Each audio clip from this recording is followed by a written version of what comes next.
ce tout premier épisode de Soif de sens, l'émission des citoyens badass qui changent le monde et qui t'aident à avancer dans ta quête de sens. Aujourd'hui, on est avec quelqu'un qui voulait faire le tour du monde à dos de lama, je crois. Puis moi, je me suis dit, non, c'est un peu trop facile, tu vois. Je vais plutôt devenir prof en Seine-Saint-Denis, auteur, autrice, on débattra, féministe et militante badass. Salut Colline. Salut, ça va? Ouais, toi? Bah oui, écoute. Aujourd'hui, on va parler de charge mentale. Est-ce que tu peux nous raconter la journée au parc où tu as eu ce déclic, justement? Mon compagnon, si tu veux, c'était l'année où il était entre Nantes et Paris. Parce qu'il était, et il était absent 3 jours par semaine. Et nous, on avait déjà eu un bon gros clash sur la question de la charge mentale, mais presque à la naissance de notre fils. Et je me retrouve au parc avec les copines et je les entends parler toutes de charge mentale, en fait. Elles sont toutes en train de dire « Oh là, je déménage la semaine prochaine. Ah oui, mais lui, il a pas le temps de faire les cartons. Bon, bah, faut que je les fasse. » Donc, je suis en train de prévoir le temps pour faire les cartons. Ouais. Oh là là, je lui avais donné la liste des courses. Puis, en fait, il a oublié les couches pour le petit. Bon, bah, salut les filles, je file au supermarché acheter des courses, acheter mes couches. Et là, je me suis dit « Non, mais attendez, en fait, on a un super gros souci, c'est que ça continue. » C'est-à-dire que l'inégalité dans les tâches domestiques, l'inégalité en termes de gestion du foyer, bah, on n'y est pas du tout. Donc, je rentre, donc j'étais avec mon fils qui avait 1 an. Ouais, voilà. Tu jongles entre le biberon, tes profs en plus à côté. 1 an et 1 mois. Je pose juste une question sur mon Instagram perso à 200 abonnés. La famille, les amis. Un peu changé depuis. Qui a un Instagram perso, qui reste perso d'ailleurs, arrêtez de me demander. Et en fait, si tu veux, je pose juste la question, est-ce qu'on a un compte de témoignage sur la charge mentale, quoi. Et les filles, elles me répondent, mais non. Et je me couche, la nuit, je rêve, mais vraiment...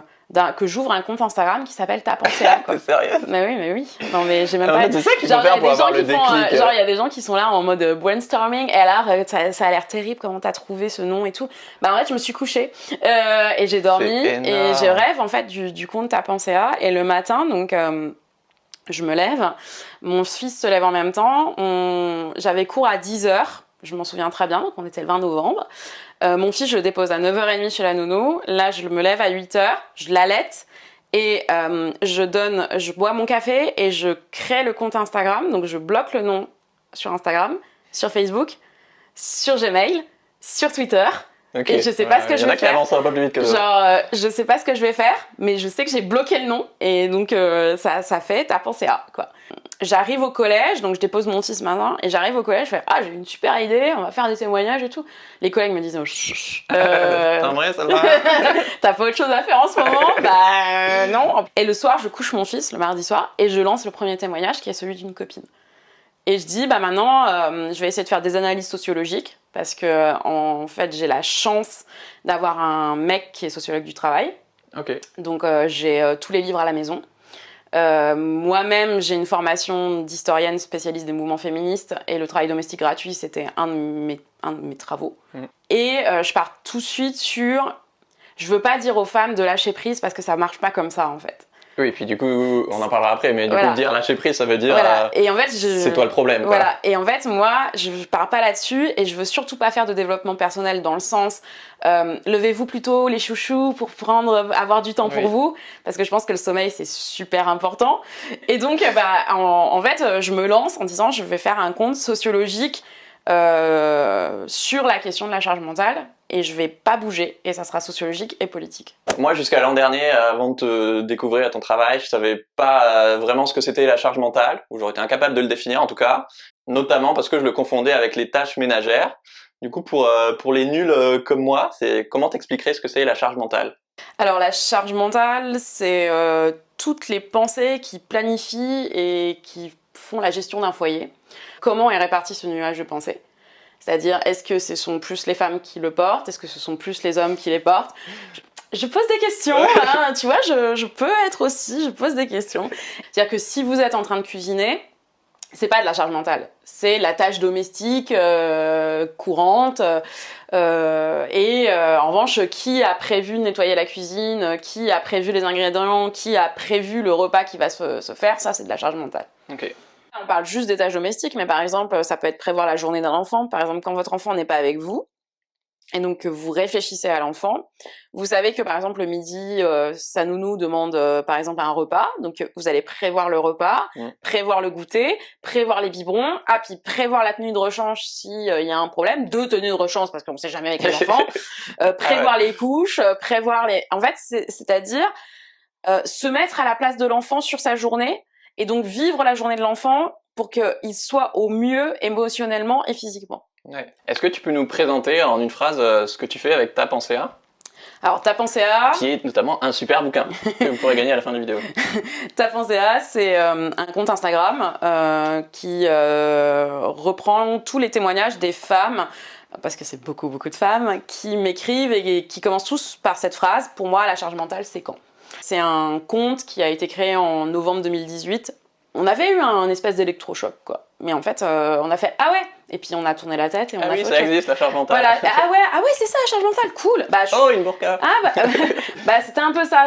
Et je me suis dit, il faut vraiment qu'on arrive à visualiser et à me donner du corps à ce que c'est la charge mentale. Quoi. Voilà, parce que c'est super abstrait, parce que les gens, en fait, dans des couples, quand on commence à parler de charge mentale, souvent on dit mais non, c'est pas vrai, c'est un truc de féministe, arrête. Donc en fait, je voulais donner corps pour montrer aux femmes qui étaient peut-être loin du féminisme qu'en fait, ce qu'elles vivaient, ça avait un nom et que ça pouvait être une souffrance, parce que quand elle est mal équilibrée, quand le nuage est que pour une seule personne, pour toute une famille, c'est une souffrance. Est-ce que tu peux nous donner 3 exemples de charge mentale qu'on t'a envoyé sur ton compte Ta Pensée A, qui t'ont marqué, voilà, de témoignages? Pour moi, la charge mentale, c'est quand il est incapable de savoir où sont les papiers de nos enfants, ou le carnet de santé de nos enfants, qui va chez le médecin, qui sait pas du tout comment ça s'est passé ces dernières années avec notre enfant. Ça, j'ai eu. Pour moi, la charge mentale, c'est quand il m'appelle au supermarché, parce qu'il comprend pas ma liste, alors que j'ai dû déjà expliquer 12 000 fois qu'est-ce qu'il faut prendre dans telle liste. Voilà. Moi, j'avais reçu aussi des photos de mecs qui prenaient les paquets en photo, tu vois. Je pense celui-là ou celui-là. Voilà, et qui disaient, en fait, c'est laquelle la marque qu'on prend d'habitude, je sais pas. Et t'es là, tu dis, bon... Tu vois, en plus, c'était vraiment... Enfin, c'était à mourir de rire, parce que c'était des pâtes, quoi. Donc, tu vois, des pâtes ou des pâtes. En fait, c'est des pâtes ou des pâtes, quoi. Donc, et si c'est pas la bonne marque, c'est pas grave, t'apprends et puis tu fais les choses. Après, on a aussi des témoignages qui sont beaucoup plus durs, hein, parce que là, on a essayé un petit peu de... Oui. C'est pour moi la charge mentale, c'est quand je me retrouve à pleurer le soir et qu'il me dit « t'avais qu'à le dire plus tôt ». Parce qu'il y a des signaux qui sont envoyés, mais est-ce que toi t'écoutes en fait? C'est ça. Moi j'en avais noté 3. Mes clientes se font offrir des massages par leur mari pour se détendre, mais elles doivent courir à la fin du soin pour s'occuper des enfants et des courses. Bah oui, du coup, peut-être que au lieu d'offrir un massage à ta chérie, peut-être que tu pourrais l'aider davantage. Ça, c'est le cadeau de fête des mères en général. Moi, j'appelle ça le cadeau empoisonné. Le cadeau de fête des mères, c'est-à-dire, oh là là, ma chérie, aujourd'hui, je vais tout faire toute la journée, puis je t'offre un beau massage. Mais c'est une journée. Alors qu'en fait, faudrait faire des efforts toute l'année. Et moi, je suis plutôt pour la discussion, en fait. Une bonne discussion à la fête des mères, c'est toujours ce que je préconise. Qui m'a beaucoup choqué aussi, mais qui me semble réaliste, quoi. Pour moi, la charge mentale, c'est de pas faire un 2e enfant alors que j'en rêve. Pourquoi ? Parce que je devrais encore tout gérer toute seule, quoi. Moi, j'avoue, ça m'étonne pas. Ouais. J'aime bien cet exemple aussi, parce que un peu comme les violences conjugales, la charge mentale, ça peut être souvent vite réduit à un truc de bonne femme. Oui, je sais pas, j'ai pas le temps de me regarder ma série Netflix. Enfin, non, ça peut aller beaucoup plus loin dans les symptômes et dans les conséquences. Ça a des conséquences aussi sur les carrières professionnelles. Forcément, parce que les femmes, comme elles se retrouvent à beaucoup gérer, c'est la fameuse question, tu vois, en entretien d'embauche. Et vous avez pensé à avoir des enfants ? Tu sais, qui est une question interdite. Oui, ça, je l'ai appris grâce à toi. Mais qui est une question qui est posée à des jeunes femmes entre 28 et 35 ans, juste pour savoir si elles vont devoir partir à 17h tous les soirs. Parce que, en fait, si elles sont la seule responsable de l'enfant, forcément, elles vont quitter à 17h, aller le chercher, etc. On me dit... mais si votre enfant est malade, qui va le garder ? Je dis, il a un père. Ah bon, vous êtes comme ça, vous ? Ouais. Bienvenue en 2020. Mais bien sûr que s'il peut pas, je l'aurais pris un congé moi-même, tu vois. Mais Tu vois, c'est tous ces petits trucs là qui te disent ah ouais, alors en fait t'es obligé de t'occuper de ton fils ou de ta fille quoi qu'il arrive parce que t'es une mauvaise mère ou alors bah t'es pas une mère normale aussi et même pas mauvaise, tu vois, juste elle déjà les cheveux rouges et en plus voilà quoi, puis elle met des trucs un peu bizarres, elle est tatouée machin tout ça. Oh, donc ça m'étonne pas, tu vois, sur la question du deuxième enfant, c'est aussi des questions de carrière parfois chez les femmes. C'est-à-dire, si j'en rajoute un, est-ce que je vais pouvoir m'épanouir à côté? Ouais. J'étais allé à la soirée de lancement de ton super bouquin, du coup, tu as pensé à Guide d'autodéfense sur la charge mentale, et tu disais que avoir un enfant, en fait, c'est un peu de terrasser l'égalité dans ton couple, et qu'en fait, tu peux avoir un couple qui se répartit bien les tâches domestiques tant qu'ils sont pas parents, quoi, mais qu'une fois que tu as un gosse, ça peut changer aussi, quoi. Mais en fait, l'arrivée d'un enfant, c'est tellement une claque. T'as jamais vécu ça, c'est un truc, c'est une dose d'amour, c'est une dose de tout. Et en fait, comme t'es déstabilisé et que t'as plus le temps déjà pour ton couple, que t'as plus le temps en fait pour voir tes amis, tu te sens très seule, hein, surtout les femmes se sentent extrêmement seules dans ce rôle. Surtout qu'elles sont, il y a le congé paternité de 10 jours, donc elles se sentent encore plus seules. Ça fait partie des solutions, justement. Elles se sentent encore plus seules. Si tu veux, quand tu vas pas bien, t'as tendance à prendre les modèles que t'as vus autour de toi, parce que c'est rassurant. Jouer le rôle de sa mère, ou jouer le rôle des mères qui est autour de toi, bah c'est super rassurant parce que tu te dis, je fais pas n'importe quoi. Je fais comme ma mère, donc comme ma mère est plutôt une mère correcte, bon bah je fais la même chose que ma mère, je me sens rassurée. Sauf qu'en fait, en prenant le rôle de ma mère ou en prenant le rôle de toutes les mères qui sont autour de moi, c'est aussi reproduire les inégalités. Parce que les mères... aussi les modèles d'il y a 30 ans. En fait, on reprend les modèles d'il y a 30 ans, on reprend tout ça. Et moi, ça m'a énormément perturbée. C'est-à-dire que quand notre fils est arrivé, déjà sur les questions d'enfants, bah, j'ai pris une importance qui, moi, m'a semblé totalement démesurée. C'est-à-dire, bah, il fallait que je contrôle tout parce que j'avais peur pour cet enfant, parce que j'avais peur de découvrir mon rôle de mère. Voilà, c'est un processus psychologique en fait. Mais nous, on est un foyer assez modeste et par exemple sur tout ce qui est question des finances, bah moi je gérais par exemple les promotions de couches, les promotions tu vois dans les supermarchés, qu'est-ce que je lui mets comme goûter à notre enfant, qu'est-ce que je fais de son sac, qu'est-ce qu'il y a dans son sac. Et ça il l'a pas vu. Il l'a pas vu parce que il était déjà pour lui surinvesti par rapport à tous les hommes qu'il connaissait. Plus la distance. Plus la distance, plus tout ça. Donc c'est vrai que ça nous a quand même bien chamboulé. Il a fallu... c'est une crise de couple. Et d'ailleurs, je sais pas si tu le sais, mais il y a beaucoup de couples en fait qui se séparent avant les 3 ans de l'enfant. On est sur 1 sur 4 quand même. Ah ouais. T'as beaucoup en fait de couples. À cause de l'enfant. Pas à cause de l'enfant, mais de la gestion de l'enfant. En fait, la cause de la gestion de l'enfant, qui est une découverte et une transformation dans le couple, et qui est on n'est absolument pas préparé à ça. C'est-à-dire que dans nos cours d'accouchement, bah, on apprend à faire tu vois, genre tu souffles. Mais en fait, moi, j'aurais rêvé qu'on me tienne la main et qu'on me dise ça va bien se passer, vous allez prendre la claque de votre vie, votre couple va être bouleversé, mais ça va aller, tu vois, genre ça va aller. Les mecs, si vous voulez, si vous voulez être sûr de mettre votre couple sur les bons rails, il y en a quand même 1 sur 4 qui claque à cause de la gestion de l'enfant, donc... C'est pour ça que ça vous concerne très directement la charge mentale. Et les filles, montrez les vidéos à vos mecs. L'émission, elle s'appelle Soif de sens. Comment est-ce que toi, tu trouves du sens dans ton projet? Ça fait pas partie des questions habituelles. Moi, le sens que je mets dans mon projet, c'est que j'essaye de montrer aux femmes, parce que c'est beaucoup de femmes qui viennent me parler, sur 12 000 témoignages, pour te donner un peu la proportion, j'ai qu'une centaine d'hommes qui m'ont contacté, à peine. Moi, le sens que je mets là-dedans, c'est que j'aide les gens.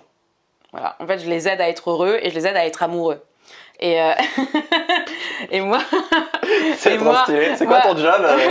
C'est aussi des clés du féminisme. C'est-à-dire que le féminisme, c'est aussi demander une égalité dans son couple.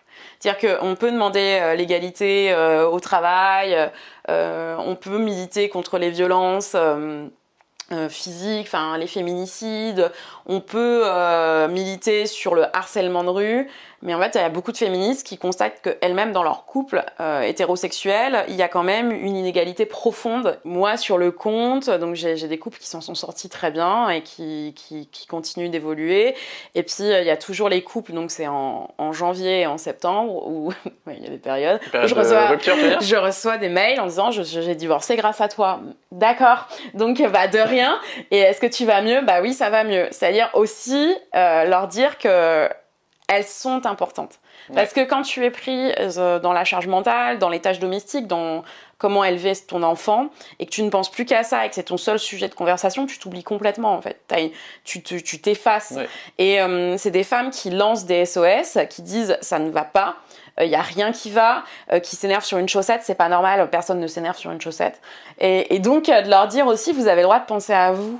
Et oui. Quand tu étais venue à la rencontre d'Edika, je sais pas si tu te souviens de cette femme qui était une femme donc au foyer, hein, qui avait pris la parole et qui disait qu'elle était épuisée et qu'elle avait oublié qui elle était pendant toutes ces années. Et bah, pour moi, c'est pas possible. Enfin, la vie est trop courte. Tu peux pas oublier qui t'es parce que t'es dans les tâches domestiques. C'est pas possible en fait. Pour moi, et surtout, qu'est-ce que fait la personne en face ? Bah C'est-à-dire, ça veut dire que l'autre personne peut-être a beaucoup de travail, mais je veux dire, elle a aussi du temps libre.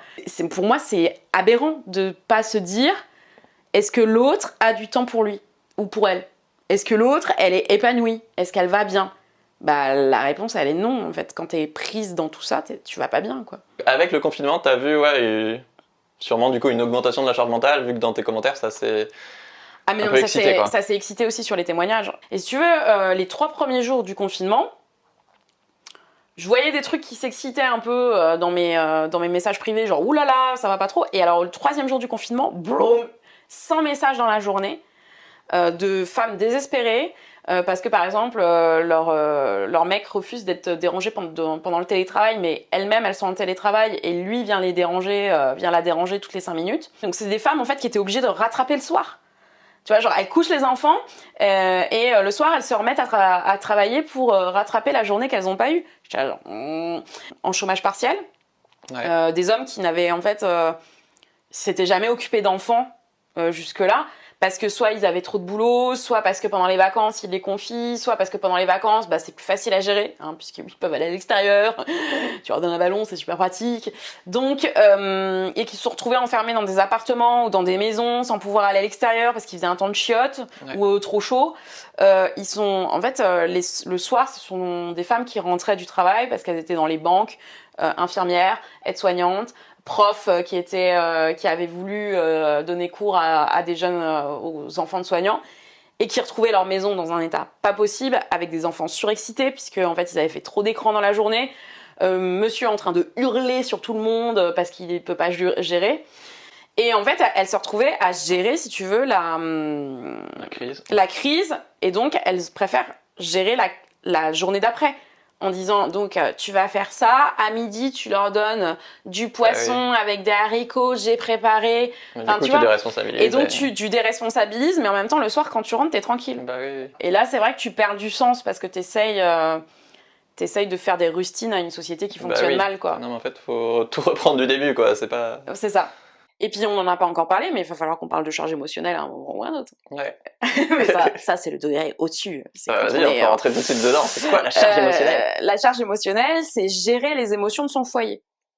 C'est-à-dire faire en sorte qu'il n'y ait pas trop de colère, pas trop de cris, qu'il n'y ait pas trop de tristesse, en dehors, évidemment, de tout ce qui est possible, hein, mais qui permet, en fait, de gérer tout ça. En fait, c'est quelque chose de très féminin, de gérer les émotions.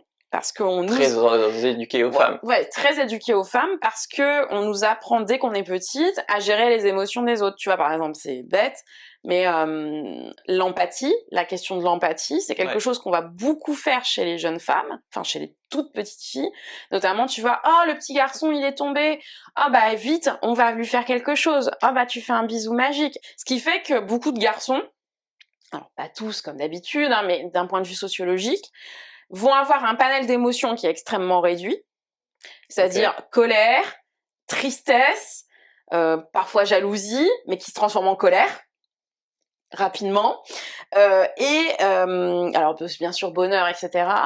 Et que les filles, on va leur donner déjà tout un vocabulaire différent de l'émotion et qu'elles vont plus réussir à trouver par exemple les micro-expressions de l'émotion parce qu'elles ont été entraînées à ça. C'est ouf. Donc les mecs, on aurait un panel d'émotions moins large. Alors vous avez un panel autant important, mais en fait vous exploitez moins parce que vous avez peu de vocabulaire autour. Chaud. Ouais, et ça c'est méga chaud. Les femmes se sentent responsables, beaucoup moins les hommes, de ces émotions, parce qu'aussi on leur donne pas les codes. Tu vois, si t'apprends pas à un enfant qu'il y a un panel d'émotions différents. D'ailleurs, tu le vois dans les groupes de mecs, en général, ils parlent peu de leurs sentiments, peu de leurs problèmes réellement de couple, ou alors vraiment quand c'est des gros soucis.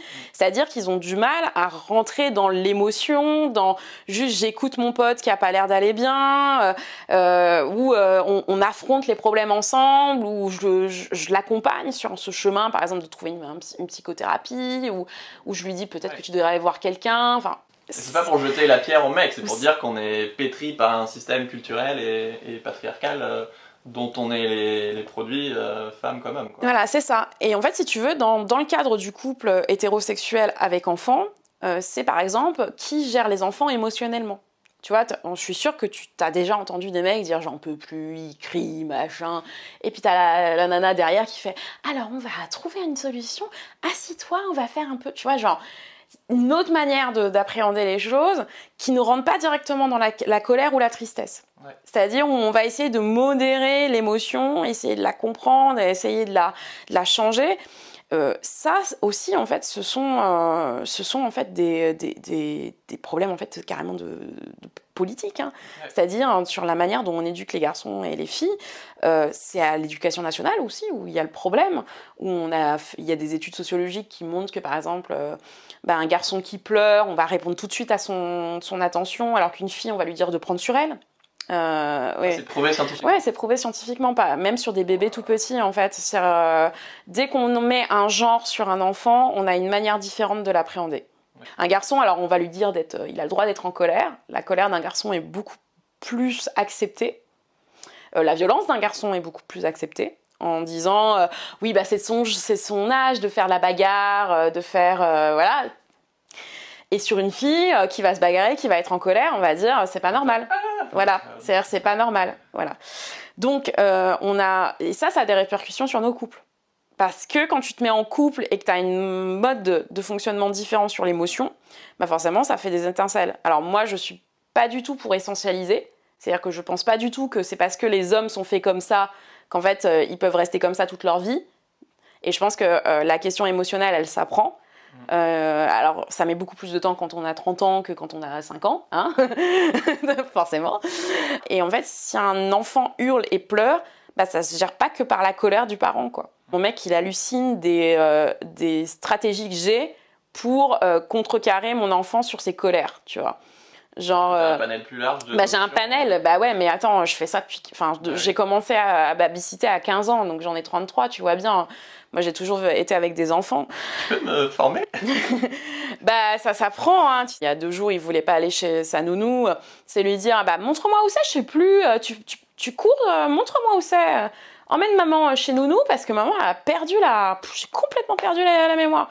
Tu vois, il me tient la main puis il m'emmène. Ouais, et du coup, c'est un jeu. Et c'est un jeu, puis il a oublié, puis c'est lui qui emmène maman chez nounou, et donc il est plus responsable. Et il m'a regardé, il me dit, moi, je prends un sac à patates, je le mets sur le dos, il hurle dans tout Saint-Denis, c'est le nôtre, je le dépose chez la nounou, il va pas bien du tout. Mais voilà, et en fait, si tu veux, ça s'apprend. C'est-à-dire que j'arrête pas de dire à mon compagnon, c'est pas grave. C'est sûr que voilà, on l'apprend sur notre fils, tu apprends sur notre fils, mais moi je suis pas inquiète parce que je sais que tu vas y arriver et parce que déjà tu as le souci de ça. C'est-à-dire que le premier pas, c'est déjà se dire j'ai le souci de bien faire. Voilà. On dit souvent oui, mais l'instinct maternel et tout, non, en fait, être parent, ça s'apprend des 2 côtés, quoi. C'est ça, en fait, l'instinct maternel, alors il y a quelque chose de physiologique qui joue chez la femme, clairement, tu vois, mais l'instinct maternel est une construction totale aussi pour enfermer les femmes là-dedans, en disant, c'est la seule qui est capable de comprendre les pleurs d'un enfant. Moi, je vais te dire, même si biologiquement je ressentais des choses, quand mon fils pleurait, je savais pas pourquoi il pleurait. Je disais, alors, il a 1 mois, il doit avoir faim. oh bah il a faim, voilà, bah j'ai réussi, bravo.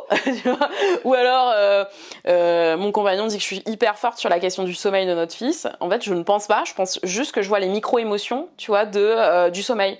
Ouais. Parce que j'ai appris ça dans les colos, où je sais quand je dois aller coucher un gamin, et c'est tout en fait, mais ça s'apprend. Et là aujourd'hui, mon compagnon, donc notre fils va avoir 3 ans, il commence à piger ces trucs attends, là il y a eu une micro-émotion, c'est sûr, il va vouloir dormir. Donc c'est un truc qui vient, mais en pratiquant, et surtout, faut pas se dire c'est pour l'autre. Ou alors j'ai pas le droit de partager. Tu vois, genre des deux côtés, quoi. C'est l'autre qui va gérer ou bah, y a que moi qui peux gérer. Je pense qu'il y a beaucoup de femmes qui n'ont pas conscience de leur charge mentale. Ce serait quoi les symptômes pour s'en rendre compte et prendre la mesure de sa propre charge mentale? Mesurer sa charge mentale, c'est déjà se rendre compte de son emploi du temps. Première chose, son emploi du temps. Dans une journée, combien de temps je travaille? Combien de temps je m'occupe des enfants? Combien de temps j'ai eu pour moi aujourd'hui? Sans penser ni aux enfants, ni au travail, ni à son mari. Genre, juste pour moi. Si la réponse est à peine 10 minutes quand j'étais aux toilettes, et encore j'étais en train de faire mon drive, c'est pas une bonne nouvelle. ça c'est la première des choses. La deuxième, ce sont en effet des paliers, si tu veux, qui sont pas loin de la dépression en fait, hein, du burn-out maternel aussi. Hein.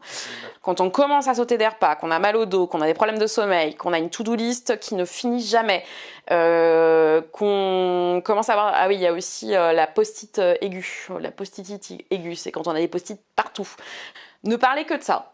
Et l'énervement sur des trucs, mais qui me paraissent vraiment anodins et qui ne créeraient pas de l'énervement si c'était normal, quoi. Donc la chaussette par terre, le mug jamais rangé, le café qui traîne, la poubelle qui traîne, la pagnette de linge sale et de linge propre qui traîne.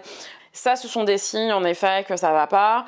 Et l'énervement sur ses enfants. Si on passe son temps à crier sur ses enfants, c'est pas bon signe non plus, c'est qu'il se passe quelque chose. Je voulais parler de 3 charges mentales auxquelles moi j'avais jamais pensé en fait, entre trouver les clés, la pilule et le sexe, qui sont des exemples que j'avais pas forcément en tête en tant que mec. Et c'est vrai que tout à l'heure on disait, mais demander, tu sais où est tel objet, en l'occurrence moi c'était souvent mes clés ou j'en sais rien, un produit ménager ou juste mon pull. Et je me rendais compte que, enfin je pense que je le fais encore de temps en temps, mais maintenant je le vois quand je le fais et que ouais c'est symptomatique de, sûrement quand j'étais petit de le demander à ma mère et maintenant de le demander à ma chérie quoi. Et ça c'est un exemple qui a l'air hyper fréquent et t'es là mais en fait c'est pas à elle de savoir où est le truc et au moins cherche d'abord avant de lui demander en dernier recours quoi, mais c'est pas à elle de savoir pour toi où sont gérés les trucs, sinon t'auto-entretiens la responsabilité sur elle. Quoi. Puis surtout, souvent c'est parce que c'est pas toi qui range. Tu vois, par exemple, sur les produits ménagers, tu demandes où c'est, parce que c'est pas toi qui les as achetés, parce que c'est pas toi qui range. Ouais. Donc et puis par exemple, sur le pull et les clés, ça en plus c'est tes affaires. Genre si t'es pas responsable de tes affaires, on n'a pas fini, tu vois. Alors bien sûr que ça peut arriver. Et surtout, pareil, parmi les compétences qu'on apprend aux femmes, il y a le fameux scanner de la pièce. Je ne sais pas si tu en as déjà entendu parler. Le scanner de la pièce, c'est-à-dire que quand tu es une femme, il y a beaucoup de femmes qui arrivent qui scannent la pièce et qui peuvent te dire si la pièce a bougé ou pas pendant son absence. Ça, c'est une étude Ouais, c'est aussi des études psy là-dessus qui montrent que en fait, l'intérieur est vraiment contrôlé par le genre féminin et qui, en général, sait où sont telle ou telle chose. Moi, par exemple, mon compagnon, il hallucine de ma mémoire domestique. Hein, c'est-à-dire que je suis capable de lui dire où est la tétine rouge que notre fils a laissé traîner il y a 3 jours. Je dis, il est dans le pot qui est là-bas. Il me fait, mais comment tu t'en souviens? Je dis, parce qu'il y a un moment, je l'ai vu poser et je me dis, il faut que je retienne parce qu'il y a un moment, on va savoir où est cette punaise de tétine. Tu vois, par exemple, la fameuse chaussette qui traîne. Ouais. Pourquoi moi, en tant que femme, je la vois et pourquoi les mecs la voient pas? Alors que c'est la même chaussette. Oui, puis surtout, on a les mêmes yeux, tu vois. Genre, et parce qu'en fait, c'est justement ce scanner de pièces. Alors après, on peut être bordélique, ce qui est mon cas, mais moi, je sais toujours où sont mes affaires, donc, puisque je suis bordélique, mais que je retiens. Mais dans ce cas-là aussi, ça dépend du couple. C'est-à-dire qu'il y a des... Voilà, c'est-à-dire que moi, il m'a dit, je te laisse ça pour être bordélique. C'est-à-dire, j'ai le droit à la commode où j'ai le droit de mettre toutes mes affaires comme j'ai envie et il vient pas dessus. Et en fait, on a fait un compromis, tu vois. Mais vous avez pris le temps de dire, ok, c'est quoi nos besoins respectifs, voilà, c'est quoi les limites qu'on tolère et c'est quoi les règles qu'on se donne. C'est pas par exemple le soutien-gorge sur la table comme j'ai fait hier soir avec le voisin qui arrive, tu vois, genre j'étais genre et mince. Donc voilà, parce que je suis rentrée, j'en pouvais plus, j'ai posé mon soutien-gorge et puis après je suis partie, puis le voisin est passé et puis il y avait mon soutien-gorge sur la table et puis mon copain a fait comme ça avec mon soutien-gorge. Voilà, donc oui, tu peux être bordélique et quand même avoir ce scanner, tu vois. C'est-à-dire que moi, en fait, quand le voisin, en fait, je suis rentrée en même temps que le voisin et quand je suis rentrée dans la pièce, j'ai vu tout ce que le voisin pouvait voir. Mais ça se peut, le voisin l'a pas vu, parce que c'est un mec qui scanne pas la pièce et on est tranquille. Mais moi, en rentrant, et d'ailleurs même mon mec l'avait pas vu tout de suite. Ah ouais. Le deuxième exemple de charge mentale à laquelle moi je trouve que j'ai été éduqué super tard, c'est la contraception, quoi, et la pilule, qui est souvent le moyen le plus courant, ou même les préservatifs. Ouais, déjà, la plupart des moyens de contraception sont portés par la femme, ou gérés par la femme, mais que même en dehors de l'application technique de, ok, c'est elle qui prend la pilule, et qui du coup a le stress tous les jours de est-ce que je l'ai prise, est-ce que je l'ai pas prise, ne serait-ce que déjà proposer de payer la moitié, quoi. C'est ça. Là, tu as un livre qui vient de sortir sur la charge sexuelle. Donc en effet, payer la moitié, parce que donc avoir le réveil pour prendre sa pilule tous les jours, en fait, ça c'est de la charge mentale. C'est de la charge mentale en barre d'ailleurs. Voilà, mettre un réveil, et avoir la pilule avec soi, ça peut être fait par les mecs. Là, l'argument qui revient souvent, c'est par exemple des femmes qui arrêtent la pilule pour des questions en fait. Tout simplement de santé, puisqu'on a vu les dernières études sur les pilules. Même si la pilule reste le moyen de contraception le plus utilisé, il est en forte baisse, assez historique d'ailleurs depuis quelques années, avec un retour du stérilet. Donc pas hormonal mais du stérilet en cuivre, et tu as de plus en plus de femmes qui disent aussi je veux plus du tout de contraception. Ça crée des complications dans leur couple parce que c'est forcément préservatif obligatoire si tu veux, sauf s'ils ont vraiment envie de jouer à ça. Et beaucoup de mecs qui disent ouais mais moi ça me saoule, c'est chiant et tout. Mais en fait oui. tu crois quoi avec la pilule, c'était non mais enfin ton confort et la santé de ta copine. Et puis surtout la pilule prise pendant 10 ans en continu, c'est quoi, enfin c'était quoi en fait, c'était quotidien. Alors sauf si bien sûr votre santé sexuelle va très très bien et que vous êtes des petits lapins tous les jours, tant mieux pour vous. Mais je veux dire, c'est pas tous les jours, c'est pas plusieurs fois par jour. Il n'y a pas de contrôle gynécologique, il n'y a pas à aller courir après une ordonnance, parce qu'on ne dit pas assez, mais la pilule, c'est courir après une ordonnance tous les 3 mois. Ça veut dire que tu dois y penser tout le temps. Moi, ma contraception, depuis que c'est un stérilet en cuivre, donc j'en ai pour 5 ans, si tu veux, et ça m'a retiré un poids, mais en termes de pensée, mais c'est un truc... Ouais, la troisième charge mentale que j'avais vue sur ton compte Insta qui m'avait vraiment choqué, c'était une femme qui disait quand je gère tout, pour moi la charge mentale c'est quand je gère tout au quotidien et que le soir venu, je culpabilise de ne pas avoir envie d'un rapport sexuel. Ah ouais. Ah ouais. Ce qui se passe personnellement, c'est-à-dire que quand tu es prise dans la charge mentale, t'as une libido qui est proche de 0, parce qu'en fait, si tu abandonnes tes tâches domestiques et ta charge mentale à 22h30, c'est pas pour faire des galipettes à 22h35 sur le canapé. En fait, t'as pas envie de faire youpi ou plaboum, quoi. Ça marche pas du tout comme ça. Il faut réussir à se reconnecter à son corps, sauf qu'on a vu que la charge mentale, c'était justement se déconnecter de son corps, puisqu'on est toujours dans l'action, toujours dans prévoir, toujours dans gérer. Donc en fait, on est déconnecté de son corps. Donc déjà, la question sexuelle, déjà personnelle, elle est super loin. Et tu sais, tout à l'heure, on disait en termes de charge émotionnelle, les femmes sont celles qui doivent entretenir le couple. Un des grands mythes aussi autour du couple hétérosexuel, c'est avoir une relation par semaine sexuelle, c'est avoir un couple qui va bien. Merci de dire ça. Et non, ça va pas. Non. En fait, oui, mais t'as plein d'autres moyens de. T'as plein d'autres moyens d'être en couple, quoi. C'est non. C'est-à-dire qu'il y a des moments dans notre vie où on peut pas être au taquet sur ces questions sexuelles. Sauf que les femmes, tu prends un magazine féminin, c'est bourré de ça, en fait. C'est-à-dire Comment savoir si mon couple va bien? Est-ce que vous faites souvent l'amour? Ah bah non. Tu vois, et en fait, elles vont se mettre la pression là-dessus. Elles se mettent elles-mêmes la pression là-dessus parce qu'elles se disent, c'est pas normal. Et de l'autre côté, les mecs, dans leur masculinité, ils ont appris aussi qu'un couple qui va bien, c'est un couple qui baise. Excusez-moi du terme, mais c'est quand même le cas. Et donc, ils se disent, si mon couple, on n'a plus de rapport sexuel, c'est que ça va pas, c'est qu'elle a plus envie de moi, c'est que... Et il va se remettre aussi en cause, tu vois. Ouais. Et en fait, la pression des deux côtés, pour la libido, ça fait... Il y en a plus, quoi. Enfin, c'est pas possible, c'est pas possible.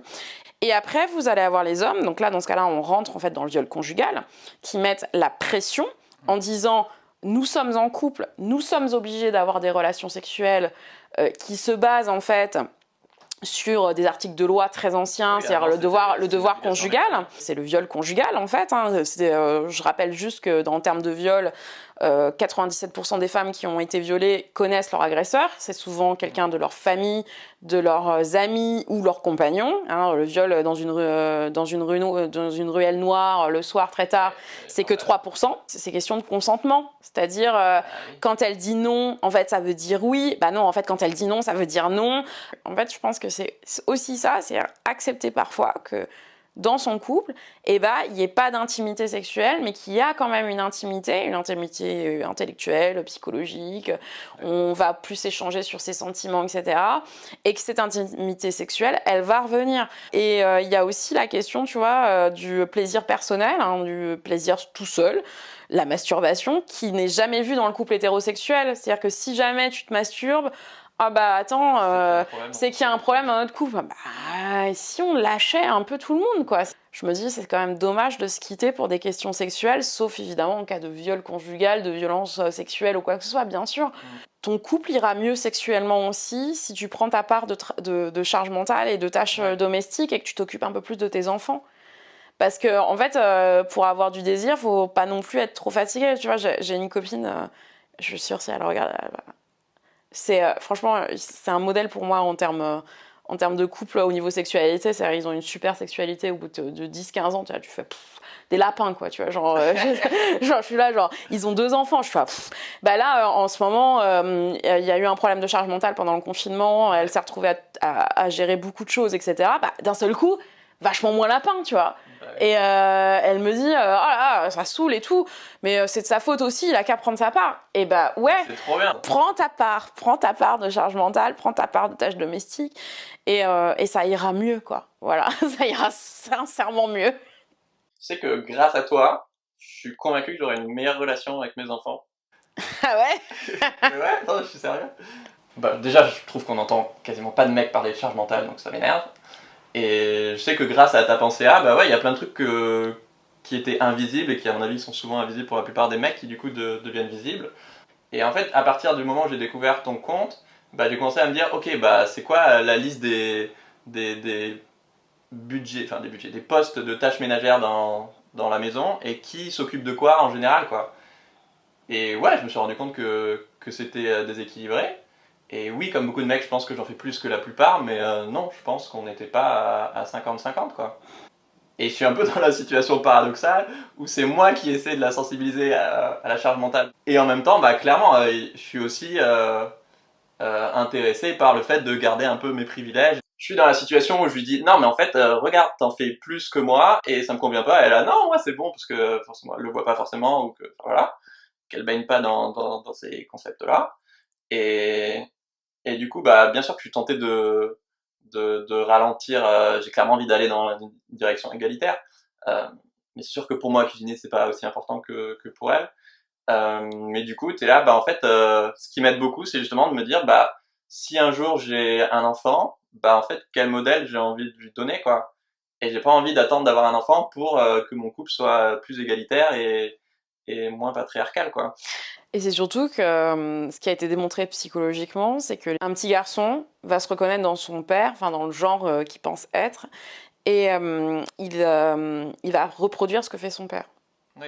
Si t'as un fils, il reproduit ce que fait son père. S'il a une fille, il reproduit souvent ce qu'il fait la mère. Sauf évidemment quelquefois, hein, ou ça peut être l'inverse, mais en général, c'est quand même comme ça.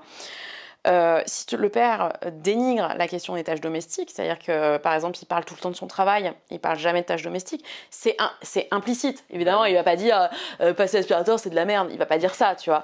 Il va dire non, mais ça, c'est pas très important. Ou alors ça, c'est ta mère qui s'en occupe. Tu vois, ce genre de phrase. En fait, ça crée des normes chez l'enfant qui sont le travail est plus important que les tâches domestiques. Donc ce que fait maman est pas si important que ça. Donc, la question des tâches domestiques, quand je serai plus grande, elle est pas si importante.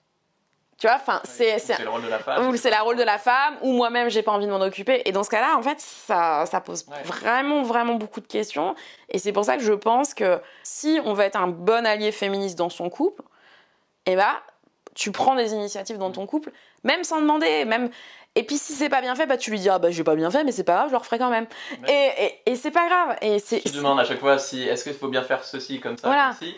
C'est comme si elle c'était son boss et donc c'est sa responsabilité alors que non en fait. C'est un bon allié féministe sur ces questions d'égalité, c'est celui aussi qui se bouge les fesses dans son couple sans que forcément ça soit visible et sans forcément que les autres lui disent c'est bien ce que tu fais. C'est-à-dire que c'est ça aussi, se remettre en question. Et hier soir, mon compagnon était mort de rire. Mon fils se déshabille pour aller prendre sa douche.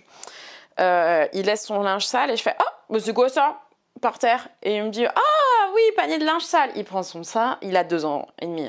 Il prend son linge et il va mettre dans le panier. Et voilà, mais c'est un jeu. Peut-être qu'à l'adolescence, il fera pas ça. Peut-être il fera autre chose. Moi, il m'avait fait rire aux vacances de Noël. On revient, donc on a 2 chats qui avaient mis de la litière sur son tapis. Il a un tapis dans sa chambre. Il a pris l'aspirateur. Genre, même, il était 21h. Je veux dire, même moi, je ne l'aurais pas fait. Mais en fait, il était là. Oh, les chats! Pas bien, les chats!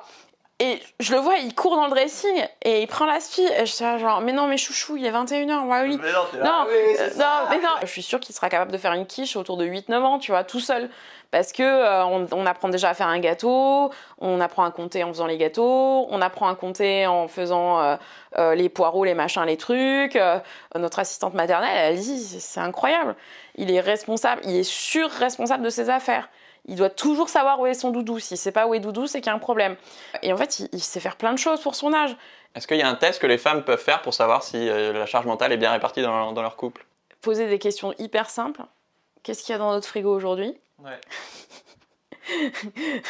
Quels repas sont prévus, par exemple, pour demain? Voilà. Savoir, t'en es où de ton linge? Et en fait, c'est justement d'avoir déresponsabilisé les hommes sur ces questions-là, en les surresponsabilisant sur la question du travail. C'est-à-dire en leur disant, t'es obligé d'aller gagner de l'argent, d'avoir un métier qui rapporte pour que ta famille puisse vivre. C'est-à-dire qu'on les a surresponsabilisés. La question du travail rémunéré, elle est très présente chez les petits garçons très tôt. C'est impossible en fait. Alors que la question du travail domestique gratuit est présente très tôt chez les petites filles. Donc on infantilise les femmes sur leur carrière pro et on infantilise les mecs sur leur vie perso, quoi. C'est ça. On prend une relation hétéro de base, ok. On attend des mecs qui fassent toujours le premier pas. Tu vois, genre premier date, premier resto, premier machin, première vacances, petit cadeau. C'est-à-dire qu'en fait, on demande aux mecs d'être un peu la locomotive de tout ça. En revanche, on demande aux femmes d'entretenir. C'est-à-dire, si on part pas en vacances, c'est peut-être parce qu'on n'est plus amoureux. Si il me demande pas de m'installer. T'as vu? Ça touche des trucs. Les gens pensent que ça s'équilibre, mais ça rend malheureux tout le monde. Bah oui. Parce qu'un mec qui fait 50 heures semaine et qui voit pas sa famille et qui sait pas et qui est complètement déresponsabilisé sur ces questions-là, le jour où son couple en fait capote, enfin ça va plus. En fait, le mec se rend compte tout ce qu'il a perdu et tout ce que sa meuf faisait. Moi, il y a combien de nanas qui m'ont contacté en me disant on s'est séparés et maintenant c'est un père parfait parce qu'il s'est rendu compte à quel point ça demandait de faire des choses quand on avait des enfants, mais quel gâchis. Et moi, je me dis toujours, quand je vais être vieille et que je serai pas loin de mourir, j'espère que je serai vieille, voilà, qu'est-ce que je vais regretter, en fait? Est-ce que je vais me dire, la réunion qu'on a fait le mardi 17 juin avec les collègues, c'était tellement bien, surkiff, tu vois. Ou est-ce que je vais me dire, en fait, je suis contente parce que j'ai vu mon fils grandir, J'ai réussi à avoir des moments intimes avec mon mari et on est resté ensemble 50 ans, waouh, alors que franchement, c'était pas gagné. Est-ce que je vais me dire, ah là là, c'était tellement bien ce passage d'aspirateur ce samedi matin. Tous les samedis matins, je passais l'aspirateur, c'était trop bien. Mon petit plaisir. Mon petit plaisir personnel. Non, c'est pas ça en fait. C'est pas ça. Mais je trouve c'est bien de souligner aussi que même si c'est forcément une nature et une échelle complètement différente, oui, les mecs peuvent clairement aussi souffrir de la charge mentale, notamment par exemple en étant cantonnés à leur vie professionnelle et du coup en passant beaucoup moins de temps avec leur enfant, quoi. Ah bah oui, clairement. Mais je pense que c'est une souffrance. Ouais. On connaît plein de pères qui regrettent de ne pas avoir passé du temps avec leurs enfants et qui se rattrapent aujourd'hui avec les petits-enfants.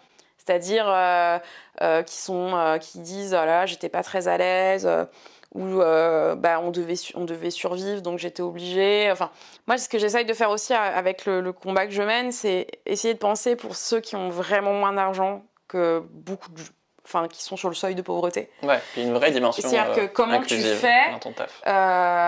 Quand t'as pas beaucoup d'argent, que t'as plusieurs enfants, pour déconstruire aussi ces rôles genrés, alors que c'est déjà compliqué d'avoir de l'argent et de s'en sortir au quotidien. T'as moins de marge de manœuvre en temps, en énergie, en argent. Et comment tu fais, quoi? Et t'as beaucoup moins d'énergie parce que tu penses à la question économique en permanence. Comment tu fais pour aider ça? Et ça, tu vois, c'est des politiques publiques, en fait. Ça veut dire qu'il faut mettre le paquet sur l'éducation nationale. Ça veut dire qu'il va falloir aussi qu'un jour qu'on parle de revenu universel. Tu vois, en fait, ça ouvre des tiroirs qui sont infinis, en fait. Mais c'est tellement plus simple si tu dis non, c'est juste un problème de couple. Et... Voilà, c'est ça. C'est pas politique. C'est ça. C'est plus simple. Moi, un dernier truc sur lequel ça m'a vraiment aidé dans mon couple, c'est sur le vocabulaire où maintenant Et là, je me suis entendu le dire plusieurs fois pendant l'interview, mais quoi, dans la formulation, des fois, moi, je vais dire à ma copine qui cuisine, est-ce que je peux t'aider? Ou elle va me dire, est-ce que tu peux m'aider? Et je suis là, non, attends, en fait, je vais pas t'aider, juste on va cuisiner ensemble parce que juste c'est normal qu'on fasse moite-moite, quoi. Ou qu'on définisse qui fait quoi. Mais la manière dont tu formules le truc, à un moment, là, j'ai dit d'alléger la charge mentale de. Non, en fait, c'est pas alléger. Mais oui, mais tu m'as recadré et t'as eu raison. Et non, en fait, Et surtout, tu vois, par exemple, dernièrement, il y a une grosse entreprise sur la question de la maternité qui pose une question sur et vous les filles, comment vous faites pour alléger votre charge mentale? Et donc, j'expliquais à cette boîte qu'en fait, c'était pas la question d'alléger. C'est-à-dire que la charge mentale, elle est toujours au-dessus. C'est ce fameux nuage dont on a parlé tout à l'heure. C'est pas alléger. C'est celle du foyer, pas celle des femmes. On répartit, en fait. La question du vocabulaire, elle est super importante. C'est-à-dire, j'allège pas, je prends ma part pour arriver à une égalité et je fais ce que je dois faire. Ça me fait penser à une charge mentale où la mère fait le sac de piscine des enfants puis celui du père aussi parce qu'on sait jamais. Oui, mais c'est ça aussi, tu vois. Et le mec arrive à la piscine et il a pas son bonnet de bain, il pète un câble parce qu'elle a oublié le bonnet de bain. Tu vois, c'est pas ta mère en fait, c'est ta femme. C'est ça. Et en fait, c'est aussi ça. Donc c'est se dire, j'allège pas la charge mentale de ma femme, c'est je prends la charge mentale de mon foyer. Ouais. Et c'est de le voir en cellule. Et c'est ça qui change tout. Ouais. C'est pas parce que t'es sympa et gentil et que tu veux prendre des choses dans ton foyer, dans les tâches de ta compagne. Voilà, donc j'ai le beau rôle.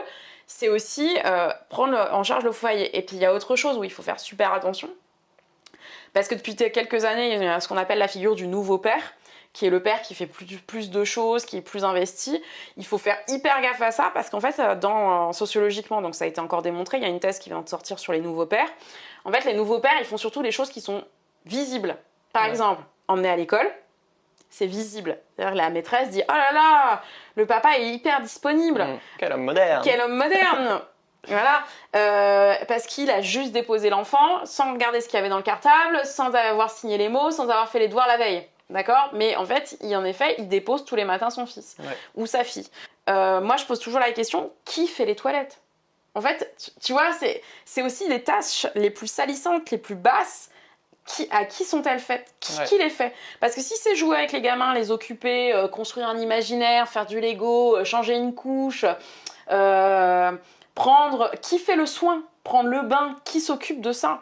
C'est-à-dire que c'est celui qui s'occupe du bain, celui qui s'occupe d'aller chez le médecin, l'enfant a vomi, qui ramasse le vomi. L'enfant est sur le pot, qui s'occupe du pot. Dans la figure du nouveau père qui est en train d'être vendu, En fait, donc c'est bien, hein, ce sont des pères qui s'investissent dans l'éducation, ce qui est plutôt une bonne nouvelle, mais ne pas recréer de la norme patriarcale, en fait. Et donc moi, je suis pour la déconstruction des normes autour de la paternité, de la maternité, du couple hétérosexuel, pour qu'on soit tous libres aussi, et qu'on puisse être égaux. Voilà, c'est mon combat.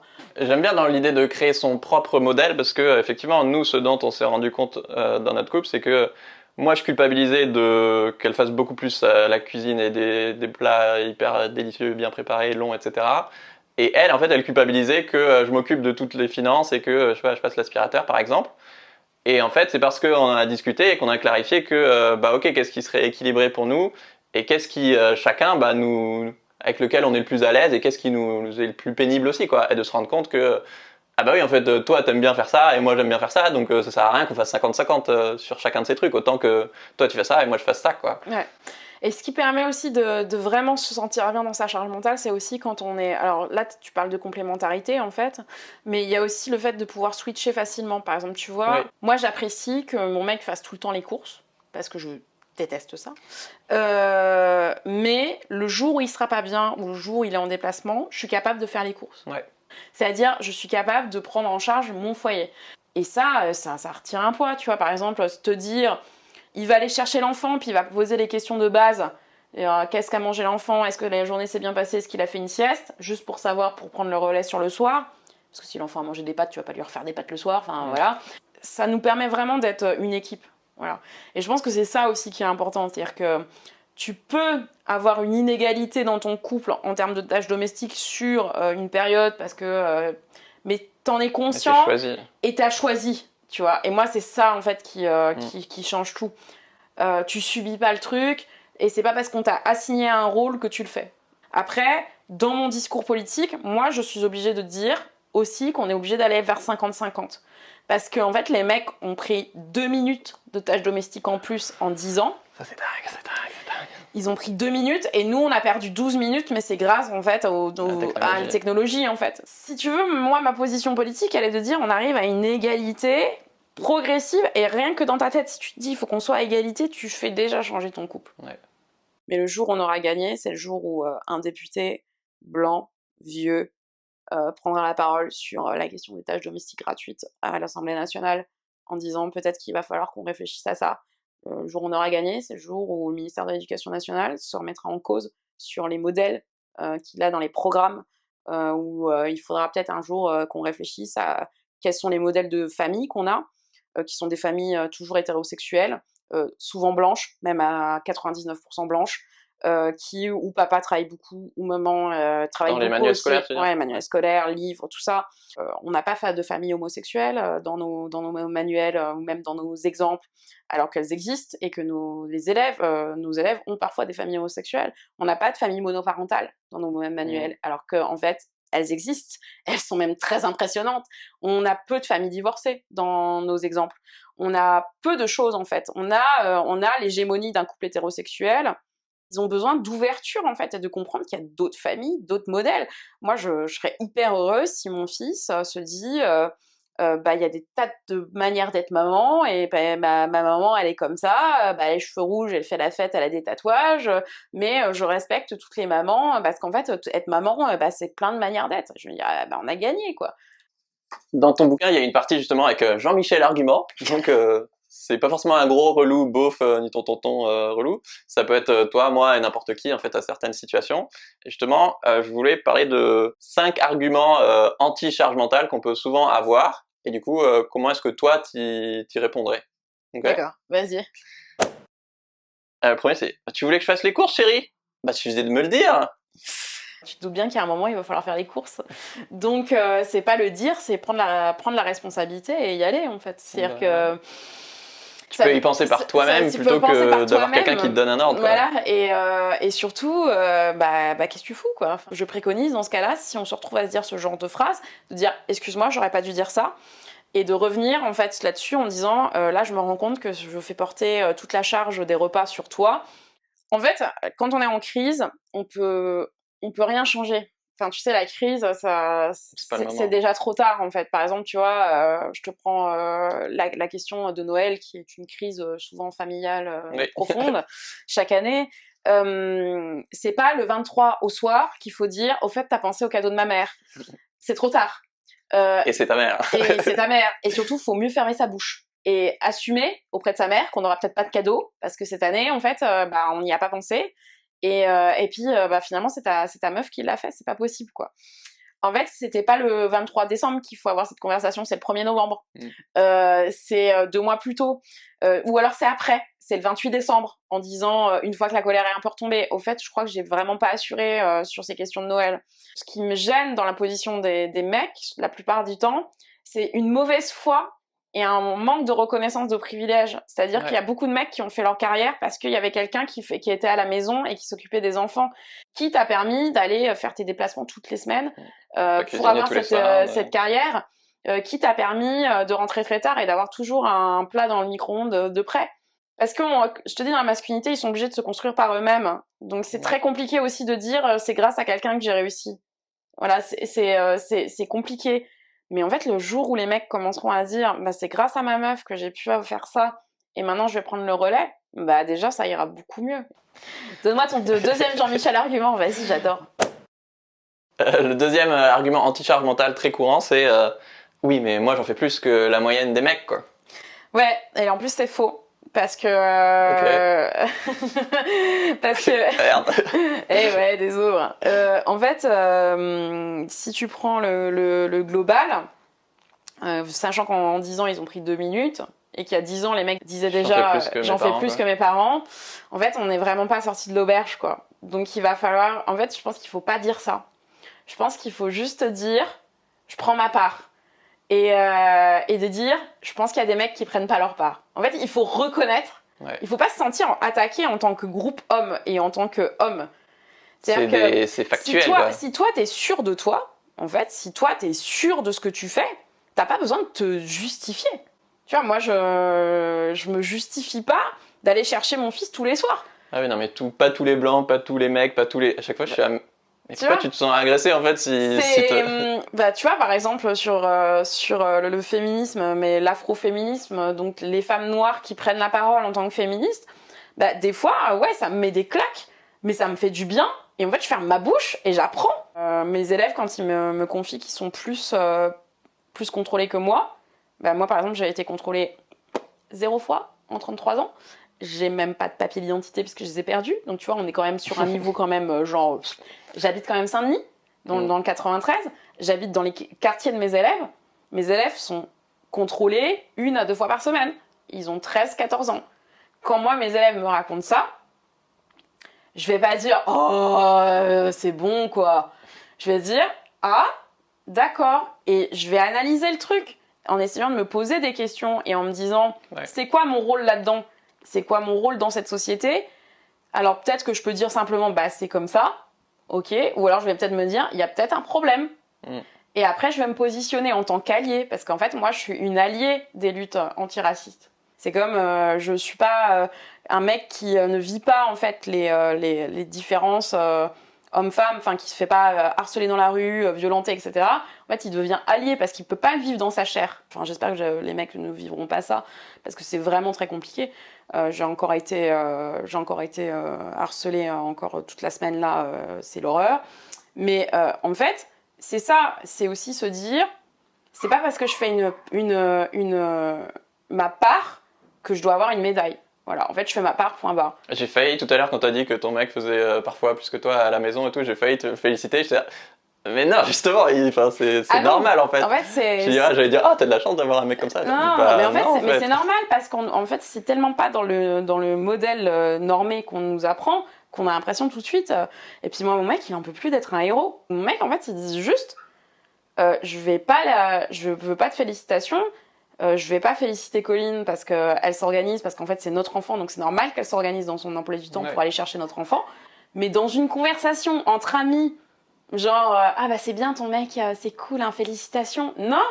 Ça devrait être la norme, en fait. Voilà, ça veut dire qu'est-ce qui se passe. Et puis surtout, quand les gens félicitent, il faut se poser la question de qu'est-ce qui se passe dans leur couple à eux. Parce qu'en fait, quand on fait un compliment à quelqu'un, c'est qu'aussi derrière... Ah bah chez moi, c'est pas comme ça. Voilà, c'est que derrière, il se passe d'autres choses. Et dans ça là, bon, bah, ça amène d'autres questions. Un argument qui revient souvent aussi, c'est bah, si t'es malheureuse, t'as qu'à changer de mec. Voilà, ça c'est l'argument qu'on entend énormément. Une femme gagne moins d'argent qu'un homme. Quand il y a des enfants, en fait, c'est forcément s'appauvrir quand on se sépare. C'est une enquête qui s'appelle Le genre du capital que je vous recommande plus. J'ai reçu les sociologues sur le compte Instagram. C'est Sybille Golac et Céline Bessière qui ont démontré, pendant 20 ans, elles ont fait une enquête qui montre à quel point les femmes se paupérisent lorsqu'elles se séparent. Donc, quitter, en fait, c'est juste extrêmement compliqué. Et surtout, dire ça à quelqu'un, c'est de se rendre compte de la réalité. Il n'y a pas de réalité chez cette personne. C'est aussi faire une rupture de contrat moral sur ces questions-là, en disant, bah, en fait, j'aurai jamais la famille parfaite. Donc, si le couple va mal, c'est aussi elle pense que c'est à cause d'elle, en fait. Sauf en cas de tromperie. Mais si le couple se sépare juste pour des questions de charge mentale, tâches domestiques, amour, etc., elles ont une culpabilité qui est hyper grande. Et on se dit, on se sépare pas pour une question de tâches domestiques. Voilà. Après, quand on est dans un très jeune couple, en effet, moi je pense que se séparer d'un mec lors des premiers mois d'emménagement et que ça va pas, je pense que c'est essentiel. Ne pas faire d'enfant dans ces conditions-là, en effet. Se poser, c'est-à-dire que l'enfant ne va pas arranger. L'enfant n'arrange pas, en général. Il peut y avoir un déclic chez certains papas, c'est-à-dire en disant je vais beaucoup m'investir, et j'ai compris comment ça fonctionne. C'est très rare, mais ça existe. Et puis en plus, sur quoi on va retomber derrière ? C'est-à-dire que si on a fait une éducation sur notre mec, désolé de le dire comme ça, c'est très infantilisant ce que je viens de dire, mais si on a transmis ces questions de charge mentale, de féminisme, etc., qu'on quitte cette personne, qu'on retrouve un autre compagnon, bah en fait, on va refaire ce travail. Tu risques de reprendre à zéro, quoi. Tu reprends à zéro, tu reprends tout ça, et surtout, il risque d'être dans le même schéma que le premier, puisqu'en fait, on a vu que c'était une question globale d'éducation à une société. Donc, si c'est pour quitter un pour retrouver un autre pire ou du même niveau, c'est problématique. Et surtout, c'est de dire, le problème, c'est la femme qui a mal choisi. C'est à elle de trouver la solution. Et c'est à elle donc de trouver le bon. Et en fait, on dit pas ça au mec. On dit pas au mec, oh là, ta meuf a fait tout. T'as pensé à changer de meuf ? Enfin, parce qu'elle fait vraiment tout, elle veut pas lâcher. T'es sûr qu'elle veut pas lâcher ? Bon bah, t'as qu'à changer de meuf. Tu vois, jamais on va dire ça. Cette transition parfaite avec le 4e argument anti-charge mentale, justement. Ouais, mais les femmes, elles sont pas capables de lâcher prise, quoi. Enfin, pour elles, tout doit être parfait, alors que pour moi, je m'en fiche. Ce questionnement, il est vrai et faux à la fois. Elles ont besoin d'un retour sur elles-mêmes, c'est-à-dire une déconstruction personnelle de ce que c'est être mon rôle et comment j'ai besoin d'être bien. Donc oui, en effet, il y a des choses sur lesquelles elles vont lâcher prise, mais lâcher prise personnellement. Et moi, ce que je dis sur le lâcher prise, c'est que tu peux pas lâcher prise si t'as pas un tapis derrière quand tu fais de l'escalade ou que t'as une corde. Tu peux pas dire, par exemple, une femme qui est beaucoup dans le contrôle, elle peut pas lâcher prise si elle se dit pas qu'à un moment il y a quelqu'un derrière qui va prendre sa part de responsabilité. Sinon ton gosse il va pas manger, il peut je sais pas traverser la rue et puis, se faire écraser. En fait il y a des mères qui pètent des plombs et qui partent et qui laissent le père tranquille qui laissent le père avec les enfants pendant plus d'une semaine en disant j'en ai rien à faire. On peut dire à quelqu'un tu lâches prise si derrière il y a eu une conversation sur c'est quoi notre envie dans notre intérieur. Et surtout, toi, ça veut dire que tu as lâché prise, puisque tu demandes à l'autre de lâcher prise, ça veut dire que toi-même, tu l'as fait. Donc, sur quoi tu as lâché, depuis combien de temps, et quand est-ce que tu reprends tes responsabilités ? Parce qu'en fait, on demande de lâcher prise sur des responsabilités. Donc, voilà. Pas mal, ouais. Oui, si tu demandes à ta chérie de lâcher prise, c'est que toi, tu as lâché prise depuis un bout de temps sur certains trucs. Oui. Ça semble vécu. Désolé. Et le dernier classique, mon préféré. Non, mais moi aussi, en tant que mec, j'ai ma charge mentale et je travaille dessus. Alors, j'ai ma charge mentale. En fait, il faut savoir quand même que le mot charge mentale, il vient du monde professionnel. En fait, ce sont les sociologues du travail, et des femmes d'ailleurs, qui l'ont théorisé parce qu'elles expliquaient c'était quoi la charge mentale pour une infirmière. Elles le mélangent avec les charges émotionnelles. C'est-à-dire le fait d'anticiper les besoins des gens qui sont hospitalisés en permanence et comment tu mêles ça avec ta vie personnelle. Donc forcément, en fait, dans le monde professionnel, on a la charge mentale puisque c'est même là où se loge la charge mentale, c'est-à-dire dans le monde professionnel. C'est pour ça qu'en fait, les tâches domestiques, c'est du travail domestique gratuit, pour ça que je dis travail. Donc forcément, oui, mais dans ce cas-là, votre copine, elle a aussi de la charge mentale au travail. Les femmes sont pas multitâches et les hommes monotâches. En fait, parce que les hommes arrivent très bien à être multitâches au travail. C'est-à-dire, je connais pas un homme qui est monotâche au travail. Ouais. Ils sont capables de gérer plusieurs choses à la fois, beaucoup de pression, beaucoup de manières de faire. Donc, ils savent faire, en fait. Donc, on est déjà compétent. Vous êtes déjà compétent en termes multitâches. On ne peut pas être plus multitâche qu'un homme au travail, surtout quand vous avez beaucoup de responsabilités. Vous savez parfaitement faire. Donc, ça veut dire que c'est surtout que vous avez décidé que ce multitâche n'allait pas arriver dans la sphère domestique. Voilà. Et dans ce cas-là, c'est un choix personnel. Donc, il n'y a pas en fait moi aussi j'ai ma propre charge mentale, puisque en fait, on baigne dans la charge mentale en permanence. Oui. Et oui, c'est clair qu'on en a tous. Maintenant, la question, c'est est-ce que tu es conscient de comment c'est équilibré ou pas dans ton couple, et qu'est-ce que tu fais pour rééquilibrer, quoi. Justement, quel est le lien entre les chaussettes qui traînent et le patriarcat? Alors, le lien entre les chaussettes qui traînent et le patriarcat, déjà, il faut revenir sur ce que c'est le patriarcat. Donc, c'est une société où, en fait... C'est pas les hommes, le patriarcat. Voilà, les hommes, le patriarcat, c'est pas les hommes. C'est-à-dire que quand vous entendez le mot patriarcat, ça veut, voilà. Et donc, anti-patriarcat, c'est pas être contre les hommes, mais c'est être contre un système qui privilégie les hommes. Voilà. Et l'homme, au détriment des femmes, et les hommes sont vus comme un groupe social. C'est-à-dire que c'est vu comme les classes sociales de Marx, c'est-à-dire la classe ouvrière contre la classe bourgeoise. En fait, les hommes, ce sont la classe homme et la classe femme.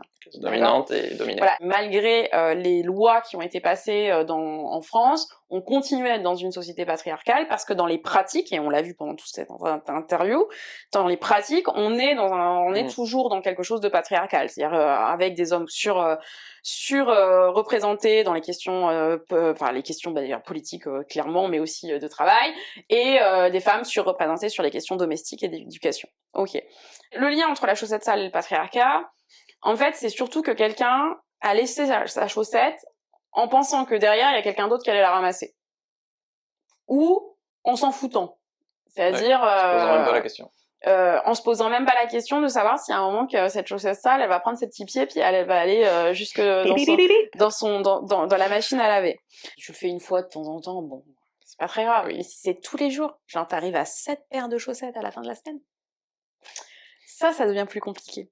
Donc voilà, le lien entre patriarcat et la chaussette sale, c'est que la chaussette sale, elle représente en fait tout ce qui n'a pas été pensé dans les tâches domestiques, dans ce que c'est être dans un couple, ce que c'est aussi s'approprier l'espace à l'intérieur de son chez-soi. Et j'aimais beaucoup un tweet que tu as retweeté il y a pas longtemps qui disait colibri égale dépolitisation. Et c'est clair que si on ramène toute la résolution des questions de charge mentale juste au couple, on enlève tout l'aspect politique et d'organisation de la société dont on a vite fait parler avec le congé paternité, c'est quoi le sens du travail, le revenu universel et plein d'autres choses, l'éducation des enfants, etc. Est-ce que tu peux expliquer pourquoi c'est pas du tout seulement une question individuelle comme essaie de nous faire croire beaucoup de magazines féminins par exemple? Beaucoup de magazines féminins, puis aussi beaucoup de gens dans le développement personnel. C'est-à-dire que là, par exemple, en ce moment, tu as des agendas comment mieux gérer sa charge mentale. On m'avait demandé d'en faire un d'ailleurs. C'est vraiment pas me connaître, de me demander de faire ça. Qui s'adressent qu'aux femmes d'ailleurs. Ce sont déjà des agendas qui sont pour les femmes sur la charge mentale. Enfin, c'est complètement aberrant en fait. On a dépolitisé à fond cette question. Le côté politique, il vient parce que si tu commences à changer un petit peu les pratiques, mais ne serait-ce qu'un tout petit peu, en fait, ça va créer aussi un sentiment d'injustice. En fait, tu vois, par exemple, là, on se dit c'est normal que les hommes travaillent plus et que les femmes font plus à la maison. Donc, il n'y a pas d'injustice. Donc les gens, ils n'ont pas envie de se révolter. Les gens n'ont pas dit... ça a toujours été comme ça. Parce que ça a toujours été comme ça. Et tu vois, c'est l'argument que les mecs utilisent. Ça a toujours été comme ça. Je vois pas pourquoi. Mais en fait, quand tu commences à créer le sentiment d'injustice, quand tu commences à créer cette colère, en fait, les gens commencent à réfléchir, à essayer de trouver des solutions. Et quand ils commencent à essayer de trouver des solutions, en fait, ils se disent « Ah ouais, mais toi aussi, en fait, t'es concerné. Mais moi aussi, je suis concerné. Toi aussi, t'es concerné. Ah ouais !» Et en fait, ça monte petit à petit. Et c'est ça qui est intéressant. Et je pense sincèrement, c'est de la base que ça va venir. Ça va venir, en fait, des gens, tous ceux qui sont en couple, qui commencent à se poser des questions là-dessus, mais c'est tant mieux. C'est-à-dire qu'on avance, les personnels de l'éducation nationale, tous les personnels qui sont avec des enfants, qui commencent à se poser des questions sur la question des familles, notamment parce que on a déjà eu le débat sur les familles homoparentales, qu'il y a eu le mariage pour tous, etc. Mais posons-nous des questions. Et le jour où on va commencer à se poser des questions, c'est le moment où la colère va être forte et où ça va venir d'un point de vue politique. C'est pour ça que je pense que oui, colibri égale dépolitisation, clairement. C'est-à-dire que si on se pose pas des questions interpersonnelles en disant « Et toi, ça se passe comment gna gna ?» on va avoir toujours l'impression que ce qui nous arrive, c'est normal. Tu vois, par exemple, si tu as pensé à ça cartonne, pourquoi aussi? Parce que les gens se disent « Ah ouais, mais en fait, t'as raison, mais moi aussi. » Et on a toutes le même vécu. Et tu vois, pour les femmes, c'est ça aussi le féminisme. C'est aussi, tu te sens pas seule et tu te sens forte. Et quand tu vas aller parler à ton mec, en fait, tu sais que t'es dans ton droit et tu sais que c'est normal. Et ça fait du bien. Tu vois, par exemple, sur le harcèlement de rue, aujourd'hui, je réponds aux mecs. Je vais leur dire, mais ferme ta bouche, quoi. Enfin, pour être, et j'y vais. Il y a 10 ans, jamais j'aurais fait ça parce que je me sentais seule, parce que j'avais l'impression que c'était pas normal. Aujourd'hui, quand j'ai des confidences sur les violences sexuelles ou sur des violences, sur toutes les violences, je sais ce que je dois faire. Tu n'es pas seule, ce n'est pas normal ce qui t'arrive, il y a des lois qui te protègent, on va essayer de trouver des solutions ensemble. Mais c'est ça en fait. Donc si tu veux, oui, changer son couple, très bien. Je pense en effet que c'est normal, parce que ça améliore ta qualité de vie. Mais aller demander à ta copine qui vient d'avoir un enfant comment va son couple, comment ça se passe, etc. Et qu'elle puisse dire enfin, ça va pas, je pète un câble, sans qu'on lui dise ah, c'est bon, il a moins d'1 an, c'est normal, mais qu'on écoute la parole des concernés, qu'on écoute ces femmes qui disent qu'elles ne vont pas bien, mais ça va nous permettre d'avoir une force et d'être une vague féministe, parce que moi j'y crois très très fort, d'une vague féministe qui puisse en fait changer ça. Une de mes plus grandes victoires, ce sont des femmes qui pensaient que le féminisme c'était pas pour elles, et qui m'expliquent en fait, je suis féministe. Bah ouais, t'es féministe, ma choupette. En fait, on est toutes féministes. C'est-à-dire, on va pas parler des sujets qui fassent aujourd'hui, c'est-à-dire on va pas parler du voile, de la GPA, de la prostitution, parce qu'il y a peut-être des moments où on va pas être d'accord. Mais en fait, là, en tant que femme, et ce que tu ressens, en fait, c'est là, et c'est vrai ce que tu ressens. Et oui, c'est pas normal de se faire harceler dans la rue, c'est pas normal de se faire violenter, c'est pas normal d'être victime de racisme, c'est pas normal d'être traité comme une merde dans son couple, c'est pas normal. Et en fait, t'as le droit d'être en colère. Vas-y meuf, t'as le droit. Et en fait, c'est grâce à ça qu'on va réussir à changer les choses. Parce qu'elles ont pas envie que leurs filles vivent la même chose. Et elles ont pas envie que leurs fils fassent la même chose. Donc elles sont en train de changer les choses. Mais t'imagines la charge émotionnelle qu'elles ont, hein. En fait, elles se sentent aussi responsables de ce changement. Les mecs, ils sont pas responsables de ce changement, tu vois, ils se sentent pas responsables. Mais moi, je suis là, genre en tant qu'allié, moi, je me sens responsable. Je sais pas, moi, sur le racisme, je me sens responsable quand j'entends des discours racistes, je recadre les gens maintenant. Je dis, bah non, en fait, t'as pas le droit de dire ça. Et même si c'est tonton Gérard qui me connaît depuis que j'ai 1 an, bah non, en fait, tonton Gérard, t'as pas le droit de dire ça, en fait, c'est interdit par la loi. C'est ce qu'on dit beaucoup, ouais. Il suffit pas de pas être raciste, maintenant il faut être anti-raciste. Parce qu'en fait c'est trop long, et il y a des femmes qui souffrent, et face à la souffrance, et qui meurent avec les féminicides, mais face à cette souffrance, tu peux pas juste dire on va y aller petit à petit, quoi. C'est pour ça que colibri égale dépolitisation, mais colibri égale surtout souffrance, quoi. Donc moi j'attends vraiment d'un gouvernement des grandes dispositions. C'est-à-dire, là, en ce moment, ça parle du congé paternité. Je les trouve mous. Je trouve ça intolérable. Si c'était si important, ça serait déjà passé, en fait. Ça serait une des grandes mesures du gouvernement Macron. En France, on a quoi? On a 11 jours, je crois, pour les mecs? C'est 10 jours. 10 jours. Enfin, comment tu veux créer un lien avec ton enfant? Et c'est non obligatoire. Eh, c'est pas obligatoire? Non.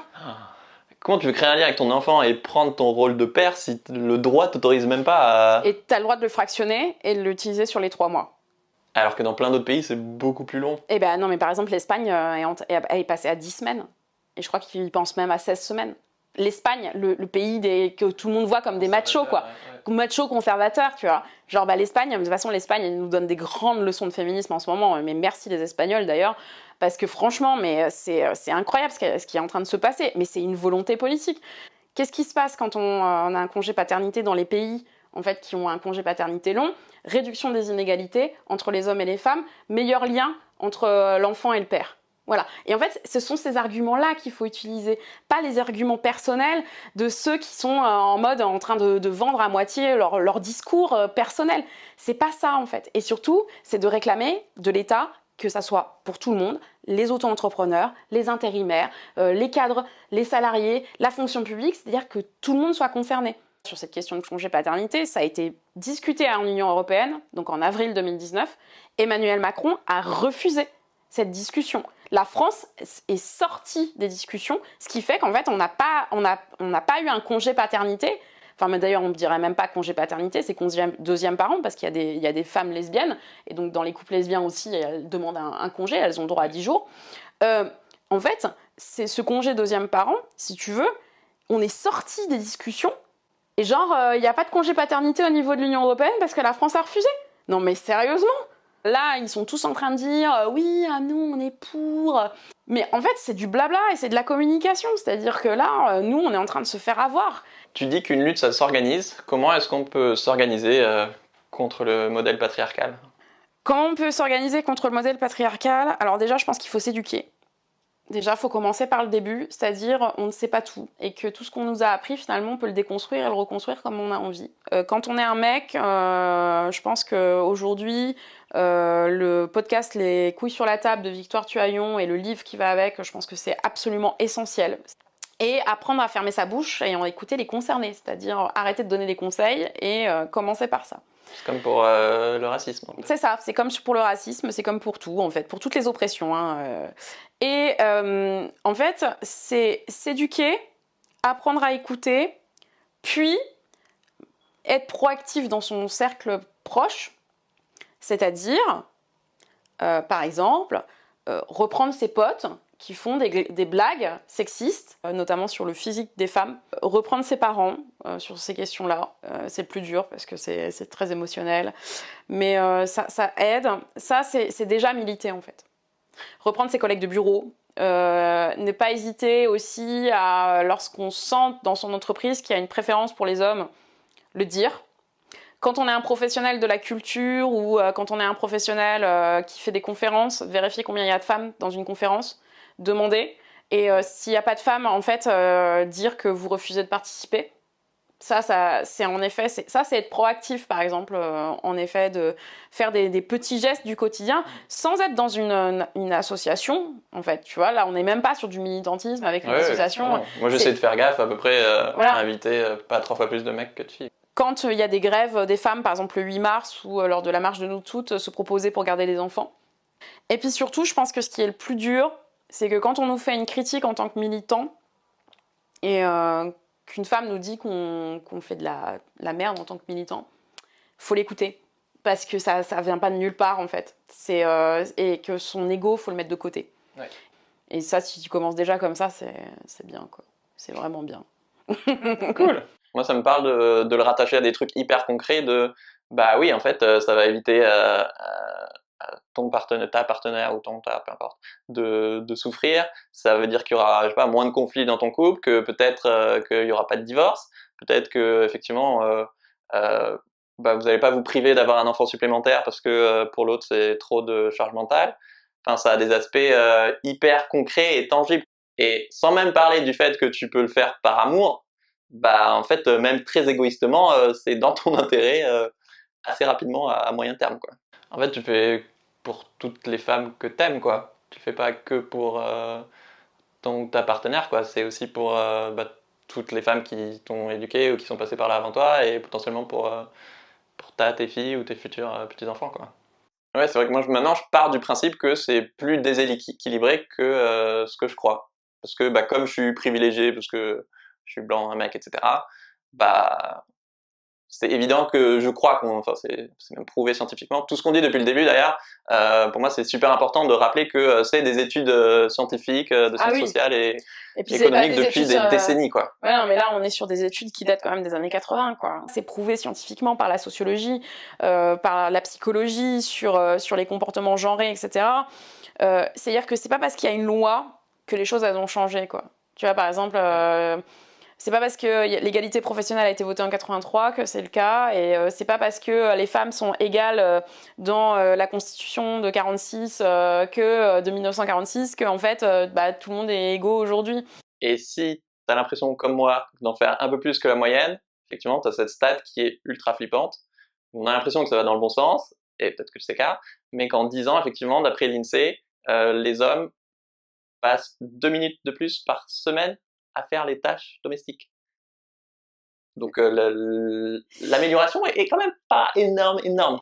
C'est ok de reconnaître que tu as longtemps été privilégié et profité entre guillemets de, d'une femme de ménage gratuite, mais d'un système patriarcal. Et la question, à la limite, peu importe ce qui s'est passé avant, c'est maintenant tu fais quoi et dans quelle direction tu veux aller, quoi. Moi, je pense que c'est surtout ça qui est hyper important, c'est le pardon à soi-même et le pardon à l'autre, c'est-à-dire dire enfin, je sais pas, moi, ça m'a soulagée quand mon compagnon m'a dit « Bah ouais, t'as raison, en fait, je me suis plantée et on va essayer de refaire quelque chose. Ça va pas être bon au début parce qu'il faut que j'apprenne et après, on verra. » Mais ça, c'était exceptionnel. Et je pense que ça, c'est vraiment super important parce que quand tu commences à dire « C'est vrai, t'as raison », déjà, tu reconnais le ressenti de la concernée. Et donc, t'es déjà dans la validation de quelque chose et donc dans une transformation. Et de dire... Ah, en fait, c'est vrai, j'ai merdé, mais à partir de maintenant, que j'ai pris conscience de ça, on peut changer. En revanche, là où ça devient très problématique, c'est ceux qui disent « Ok, ça va pas, mais je change pas, quoi. » Là, bon, ceux-là, il y en a quelques-uns, mais... Est-ce que militer sur Instagram, c'est pas un peu bullshit? Oh la vache, et comment t'attaques, toi? T'as eu que des questions faciles jusqu'ici. Non, en fait, c'est les deux. Donc oui... Ça me gêne de faire que de l'Instagram. Je pense que ça révolutionne les esprits, mais tant qu'on n'arrive pas au pouvoir, tant qu'on n'arrive pas à avoir des questions, je te dis, sur les tâches domestiques à l'Assemblée nationale, pour moi, ça change juste les pratiques, mais ça change pas en fait la manière de faire la politique. Après, moi, je pense pas que c'est du bullshit sur de nombreux sujets, parce que ça éduque les gens dans leur poche, quoi. Tu vois, par exemple, sur la sexualité, on n'a jamais autant appris de choses sur la sexualité, tu vois. Genre, à côté, mon prof de SVT de seconde, il a l'air complètement ringard, quoi. Ma question était clairement volontairement provoque, parce que clairement, moi je trouve que ton taf est d'intérêt général et absolument pas bullshit. Ce qui m'intéresserait, et qui à mon avis intéresse trop les abonnés, c'est aussi de savoir quel genre d'impact tu peux avoir, même sur un réseau social comme Instagram, qui est réputé pour être superficiel, alors que tu parles de sujets hyper graves, quoi. Soit notre couple va mieux, et merci, et franchement, je vis ma meilleure vie, il a compris. Soit on a divorcé. C'est aussi, on a retardé l'arrivée du premier enfant parce qu'on n'est pas prêt. En fait, on pensait qu'on était prêt, mais en fait, on n'est pas prêt. C'est aussi des questions sur les fratries. Par exemple, j'ai des grandes sœurs, tu vois, 17-18 ans, qui me suivent, qui disent que elles ont compris la souffrance de leur mère et qu'elles foutent des taquets à leur père en disant mais qu'est-ce que tu fous? En fait, c'est des livres qui ont été offerts à des mamans, une cinquantaine, soixantaine d'années, et qui se sentent comprises enfin. Tu vois, j'ai une petite dame qui est venue me voir en manif en mois de décembre et qui m'a dit merci pour ce que vous avez fait. Ma fille aura peut-être pas la même vie que moi. Donc là, tu fais ouh, ça bouleverse un petit peu. Moi, ce qui m'intéresse vraiment, c'est que les femmes, elles se sentent soutenues, quoi. Parce que quand t'as un problème de charge mentale déséquilibré, quand tu fais toutes les tâches domestiques, tu te sens tellement seule. Enfin, t'es seule avec tes enfants, t'es seule, quoi. T'es seule. Quand t'en parles à ta mère te dit « Ouais, mais c'est la même chose pour moi, ça a été la même chose pour moi, donc prends sur toi. » Quand t'en parles à ta meilleure copine, elle dit « Mais moi, il n'y a pas de problème, moi, je jongle avec tout, il n'y a pas de souci. » T'es là, tu te dis « Bah ouais, enfin, moi, il y a un souci, en fait. » Et puis, les hommes, s'ils arrivent à s'éduquer avec ce que je fais, c'est tant mieux. Mais en revanche, je donne pas des conseils gratuits. C'est-à-dire, tu vois, genre, j'ai un mec une fois qui était venu me voir en me disant « Oui, dans mon couple, ça va pas trop, qu'est-ce que je peux faire ?» En fait, c'est pas mon rôle. Je suis pas sexologue, je suis pas thérapeute, je suis pas psycho. C'est pas mon rôle. Et puis en fait, mec, c'est surtout avec ta nana qu'il faut que tu parles, quoi. Enfin, c'est pas avec moi. Moi, ça a de l'impact dans ma famille. Hein. Mon père a carrément changé. Ouais, mon père, il a lu mon livre. Il s'est réveillé, quoi, tu vois. Genre, il passe à la retraite. Mon père, il passait l'aspirateur une fois par semaine, c'était sa tâche domestique. Là, il est passé. En fait, ma belle-mère s'est cassée la jambe.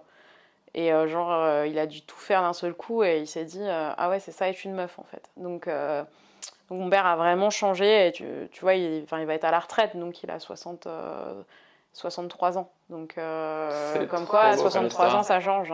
Il s'est dit, si je change pas, ma fille derrière. Ouais, bon, après, il y a ça aussi, mais il y a des hommes qui changeront pas. En revanche, moi, ce qui m'a paru hyper important aussi, c'est dans toutes les rencontres que j'ai faites, les hommes les plus réceptifs à ce discours-là, tu vois, sur le bonheur, sur la sexualité, etc., ce sont les hommes de 50-60 ans qui ont déjà des enfants vieux.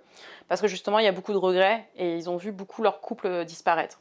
En revanche, sur les hommes de 20-30 ans, comme ils sont persuadés d'être une nouvelle génération de pères extra et qui arrivent, il n'y a pas de remise en cause. Et non, je suis déjà différent de mon père. Voilà, donc, en fait, ce sont ceux qui ont été le plus violents avec moi, tu vois, qui ont du mal à croire qu'il y a une inégalité salariale, qui ont du mal à croire qu'il y a une inégalité au foyer. En plus, c'est même pas une croyance, en fait, c'est des chiffres, quoi, c'est factuel, côté des os, quoi. Maintenant, je reçois les sociologues. Je veux qu'on arrive aux sources premières pour montrer qu'en fait, je suis pas une féministe hystérique qui veut castrer tous les mecs, mais en fait que je suis juste un individu qui veut l'égalité entre les genres et qui voudrait que les couples soient plus heureux. Parce que et qu'il y a une démarche scientifique derrière. Je me doute qu'en tant que mec, c'est pas facile tous les jours, mais je pense que les oppressions que se prennent les meufs au quotidien sont peut-être plus fortes quand même. Oui. La dernière question, c'est par rapport à soif de sens, du coup le nom de l'émission. Pour toi, qu'est-ce que ça veut dire donner du sens à sa vie? Donner du sens à sa vie? Alors moi déjà, donner du sens à ma vie, déjà ce sera déjà pas mal. C'est me dire que j'ai réussi à être heureuse. C'est-à-dire déjà moi en premier. Alors c'est très compliqué, hein, mais on y arrive. C'est aussi permettre d'aider les autres. Voilà. Trop bien. Si tu veux gagner mon exemplaire de Ta pensée à, mets-nous en commentaire justement sur le format de son Instagram. Pour moi, la charge mentale, c'est quand. Et voilà, je tirerai une personne au sort comme à chaque fois. On vous dit à la prochaine et allez voir sur son Instagram Ta pensée à. Vous pouvez acheter le bouquin. Et... merci à toi déjà. C'était quand même bien. Ouais, on a bien kiffé, moi aussi. Salut! Salut!